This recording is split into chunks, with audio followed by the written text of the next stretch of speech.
Only grow guitars this year, but the side belts are okay, so basically, I was doing 5.25 millimeters.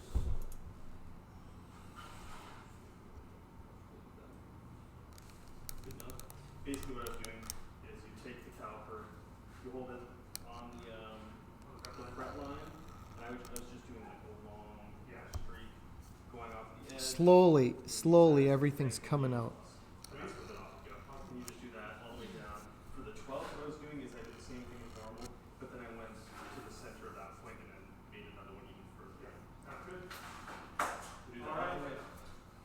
Okay. On the drill press. So this is locked, right? Yes.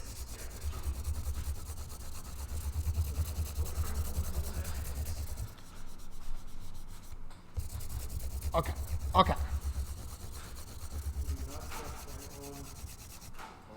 I'll double check them after. I'm going to take this off and fogging up lines. Yeah, this is, we're not, it's not that dusty. No. Almost got all. Man, Will, have you ever done this? Getting the finish off of the frets. It's kind of a pain. I think it's easier with steel wool. Yeah, but I don't like steel wool. Well, that's why it's a pain. Yeah, maybe that's it. I mean, you could tape off the fingerboard and hit it with a little bit of light sandpaper too. No, I'm just scraping it off with a blade. Fair enough. You do this to yourself because your aversion to steel wool. What has steel wool ever done to you? Wrecked all my iPhones. Well, yeah. Like all those little. My iPhones last a lot longer now that I'm not using real steel wool. I'm using synthetic steel wool. Scotch pads. Yeah. They're not Scotch. These are 3M 4-aught mesh. My shoe, Emmett. This is my shoe. I walk with these, buddy. Yeah, it's tough when you don't have a lot of space. The nice thing that there is some things you can do as far as guitar building without a lot of space. You can do a lot of stuff with hand tools. It's just going to take you more time.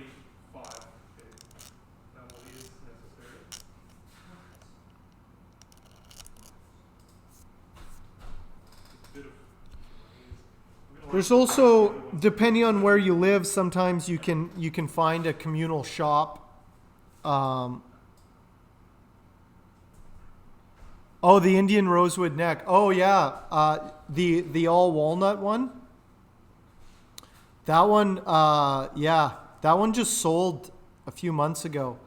But that was a really simple build, but it was also turned out really well. That Indian rosewood neck felt so good. So good.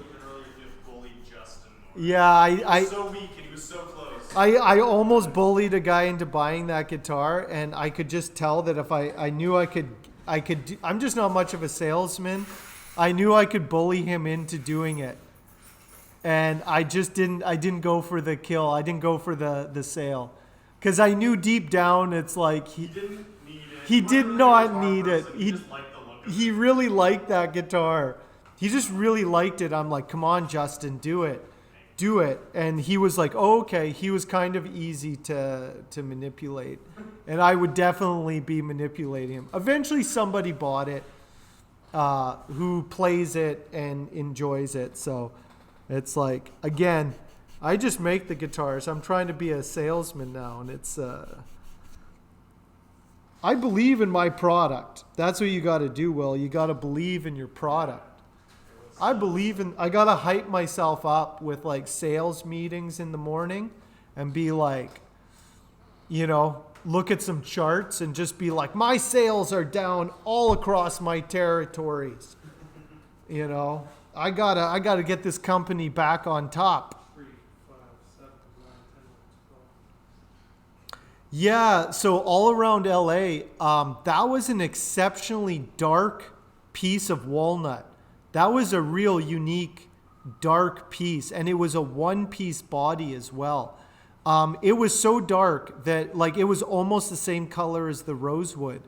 And that's why I did that rosewood neck on there, because I was like, man, this piece is black walnut can sometimes range from more like kind of golden brown to like dark. Apparently what Rage Guitars was telling me the other day, have you heard this, Will? Rage was saying that you get the darker walnut when it's air dried as opposed to kiln dried.